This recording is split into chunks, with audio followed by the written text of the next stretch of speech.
Well, hey everybody, hope y'all are doing well. Didn't get as much done on the layout as I normally would have liked to have because this past weekend I was up in Maryland at Timonium, and I was just gonna kind of share with y'all what I found up there. So I'll just start over here. This is just foam Taskboard. I did not pay that for it. There's 2 packs there, 10 of them. They'll be nice for mocking up structures and stuff as I start thinking about scratch building warehouses and such along the back of the yard. So I got a good buy on those. Again, I did not pay $4. I paid less than that for both packs. So that's the first thing. This is kind of cool. This is just a pack of various sizes of balsa wood. Some sheets, some blocks, some chunks. I think I paid $1 for that. Somebody just wanted to get rid of it. So good buy there. Very useful for, again, for scratch building type stuff. Next, there's a guy selling a bunch of Waybills and car cards that I use. And I was just about out of Waybills on my last layout. Now I'm expanding my roster further. So I definitely needed more of those. Got some more car cards to go with it. And these are the 3-pocket Micromark Waybill car card pockets. There's 4 of them here. Got a real good buy on that as well. So happy with that. This is kind of fun. I think I did pay $1 for this. And these are nice looking wood lumber loads for flat cars. So just something interesting I found. Next one is kind of cool. This one is something that was definitely on my list as the layout expands. I got the Digitrax. This is their 5-amp booster. I think I got this for $50. Not 100% sure it works. The guy told me it did. But again, with the layout expansion, I was thinking I probably needed a booster, and he had a good buy on one. So a little 5-amp booster, maybe run 1/2 the layout off this and 1/2 off the command station that I've been using, I think it's the DCS 50, the old Zephyr, which was more than enough to power that room size layout with 8, 9 locomotives at one time on the track. So this will get me the expansion I think I need from a DCC perspective. Good buy on that as well. I know this is the older one, but it should work just fine for my purposes. Then I kind of got into some kits. So one of the vendors up there just had a whole bunch of assorted kits and stuff. I have this flatbed truck, and it's in the scrapyard with a load of scrap. And I'm not really in love with the plastic bed that it comes with. So this guy was selling the GC laser bed for it, which I could make look a lot nicer than the plastic, I think. And I think I paid $1 for that. Maybe it was $2. I think it retails for $8, and by the time I shipped it to the house, I'd be north of 10. So for $2, happy with that. More kits. A couple of Cornerstone kits here.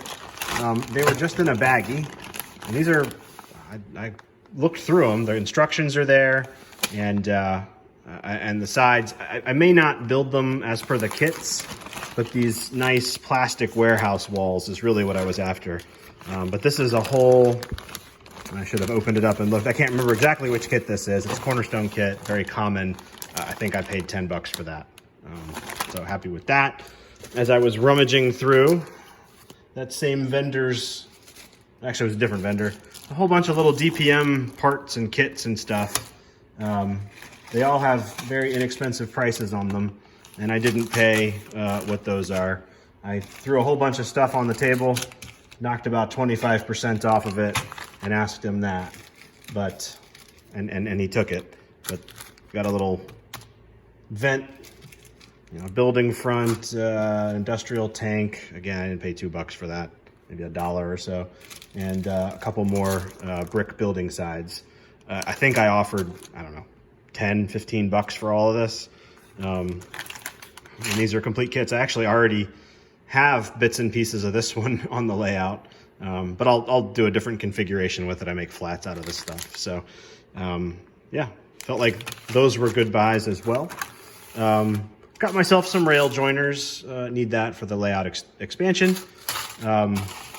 Yankee Dabbler was there, so I grabbed some screws from them from KD for trucks and couplers, etc. No special buy there, just was nice to be able to grab them. I got myself another one of these Tichy kits. This has a 7 on it. I paid 5 for it. So $5 for a very nice hopper kit. That will be an adventure to get into someday. Let's see. $5 for a Carolina Craftsman Kits shop outbuilding here. Happy with that. That'll be fun to build. All the parts are there. This is felt like that was a really good buy. And then I met a guy, I think his name was Jeff. He runs rail scale models, another hokey. So was talking to him a little bit. He's got this little vent system that comes off of a window. I thought that looked really cool. Again, I'm starting to think about warehouses and etc. Some of this stuff is 3D printed and some of it is styrene, and it comes with the little L's to mount it to the brick. Thought it looked really cool. Yeah, I paid retail. I didn't pay that, but he had I forget, I think it was like $12. I'm buying directly from a manufacturer, wanting to support a new guy standing up a kit line. So I don't mind that. And it was really good talking with him and understanding what he's doing. So I got these, thought I'd give them a try. And I also bought this kit, which I'm pretty excited about. He had recently bought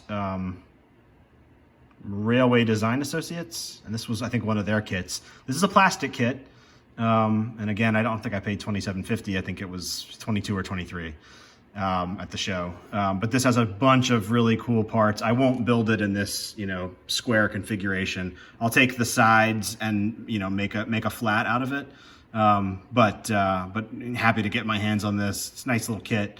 I'll modify it into an 18-inch long warehouse of some sort, and probably use it in the area behind the yard.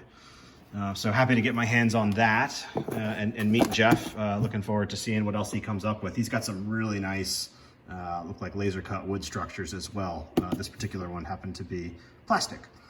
Then I bought some cars. Got some real good buys on these cars, so I'll just pan the camera here that I don't think I paid more than $5 for any of these individual cars. All of them have KDs, metal wheels. Some of them have, if you look at that C-board, there's separately applied details on the end and the grab irons, etc. Really nice looking car. C-board's my railroad, so I didn't have this one. So for $5, absolutely, took it home. Same thing with this C&O box car.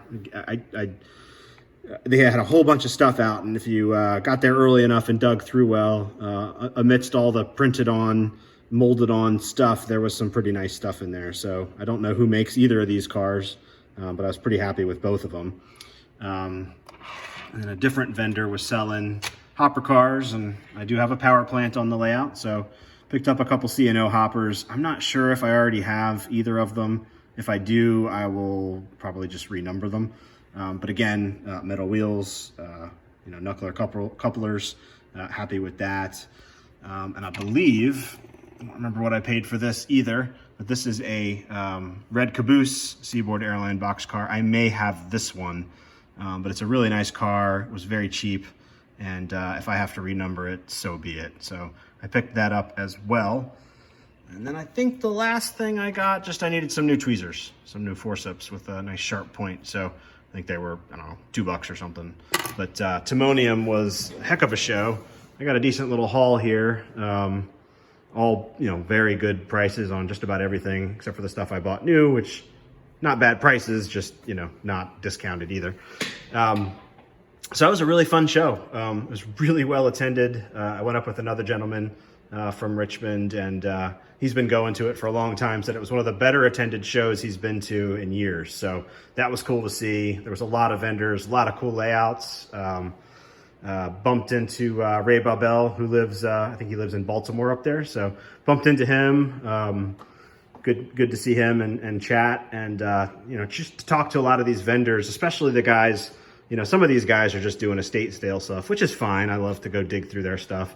But somebody who's starting a new business and stuff is really cool to see as well. Kind of follow his progress along and hopefully build some of his kits. So all in all, a very good show. I don't have a layout update this week, but a little show haul there for you. So anyway, that's all I got this week. I hope y'all are doing well, staying safe, and I will see you next week.